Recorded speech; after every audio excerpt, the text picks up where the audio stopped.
So over here, you can see that I got two URLs and I want to make them clickable. In that case, I can use hyperlink function inside of Acrobat Pro. To do that, I'm going to go into tools right here. And over here, you can see that there's an option to edit PDF. Alternatively, what you can do is over here, you can expand this out. You can click on edit PDF. So once I do that, what I can do is I can go into link. And over here, you can see that this is already a URL. So I can auto create web links from them. So there's an option over here called auto create web links from URLs. So I'm going to click this. So once I click that, you can see that there's a warning that the operation cannot be undone. Would you like to proceed? I'm going to say yes because I'm pretty okay with it. And you can see that I can generate web links on the selected number of pages. Right now, I only have one page, so I'm going to press OK.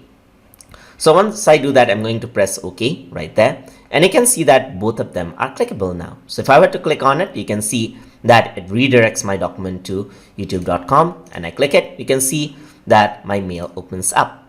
So what that is doing is it has created a link. So I can actually go over here and let's say I can also add in links to these buttons right here.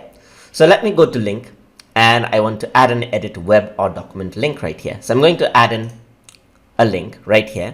And let's say I want to add in a link to button 1. So I can click and drag on my button 1.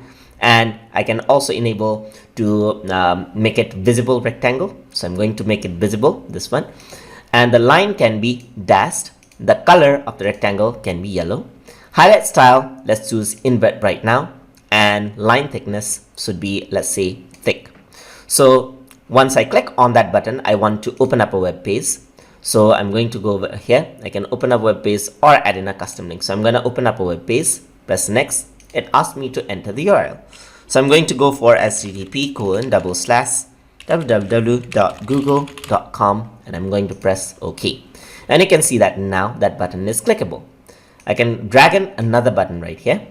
And in this case, I do not want it visible. So I'm going to select none. There's no feedback in this case, but we'll just see it as an example. So this is going to be an invisible rectangle right there. And I'm going to press next. So www.test.com, just like this, and press OK. Then again, I want to highlight this one as well. Click and drag.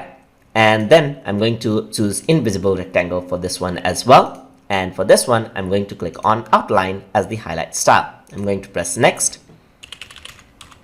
Right? /test.com. All right. And then finally this one, click and drag.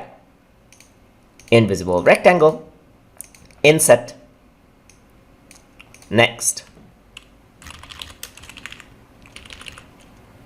Test.com.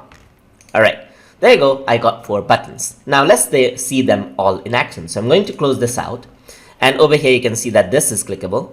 All right, so if I were to press allow, my browser will open youtube.com right there.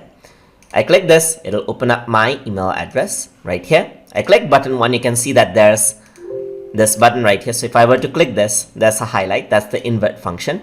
I click on button 2 since I didn't add in any highlight function. It does not have anything, but it's good to have one to give user feedback. If I were to click the button 3, you can see that the outline actually glows out. And if I were to click this, you can see that this actually acts as a button and looks more realistic right here. So there are different ways on how you can add in hyperlinks and then work around with the PDF document. If you want to add in a mail somewhere, for example, let me just add in a text right here. So I'm going to go over here and I'm going to go into edit PDF. Let's go for text. Let's say I want to add in a mail hyperlink right here. So I'm going to go into link. I'm going to go into add edit web page, click and drag. And over here, I'm going to use open a web page. Highlight style, insert thin, visible rectangle, and line style solid. Next. So I'm going to type in. So if I want to open up mail, I'm going to type in mail to. And then type in the the mailing address. So I'm going to say test@test.com, just like that. Press OK. That's our hyperlink now. So let's close that out. And once I click on that, the mail client will open with my email address right there. So that is how you can add in hyperlinks in PDF documents using Acrobat Pro DC. Hope you guys learned something as always. And as always, please like, comment, share, and subscribe.